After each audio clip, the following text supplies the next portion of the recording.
Relationships are just one of those things that seem to get harder and harder as we progress through them. The longer you're with someone, the harder it gets. When you stick two people in a room together with the expectation that they're supposed to get along, at first you find that the initial contact is really easy.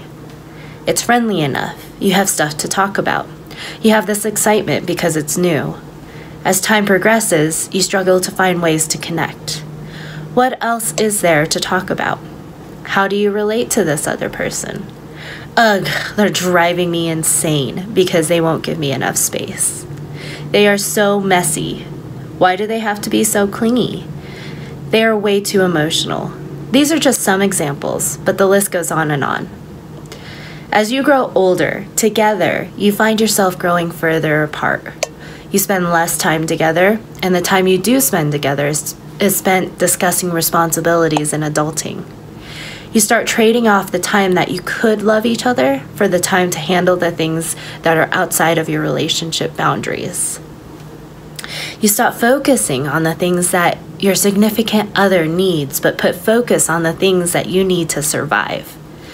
Your relationship begins to be less and less of a priority. So the question is how do you get back to a place that you're in love, where the excitement is there, where you can feel like you have a friend again?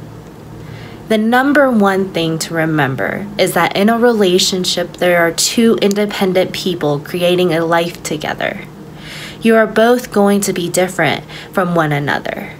Start appreciating those differences.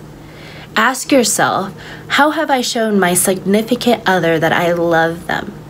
In what way are you showing them? People have different ways that they feel loved. If you don't know what those ways are, ask them and truly listen to what they have to say. By doing so, you're showing them that they matter and that they are important to you.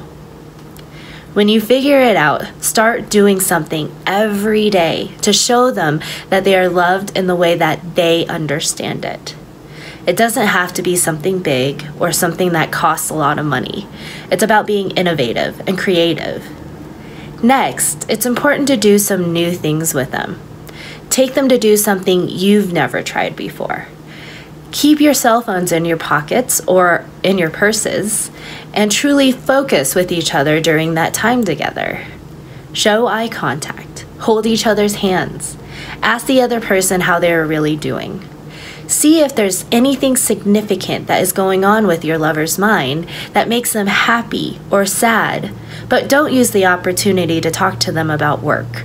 Work can seriously fuel some negative energy. Be empathetic. But most importantly, don't use the quality time that you're spending together to talk about the relationship. Do that at a different time. This is about engaging and being in love. Talks about the relationship can instigate a fight, where you guys start blaming each other, pulling out each other's flaws, causing hurt and resentment. The time for that is not while you're dating each other. This is about creating a new energy in your relationship. By being the mirror of love, you are showing your significant other how to love you back. They won't have but any choice but to mirror that same affection. Show love to receive love. Last, don't expect reciprocity. It will only put pressure on your significant other, giving them the impression that you have a motive behind your actions and are only doing it to get something from them. Let love be free without expectations.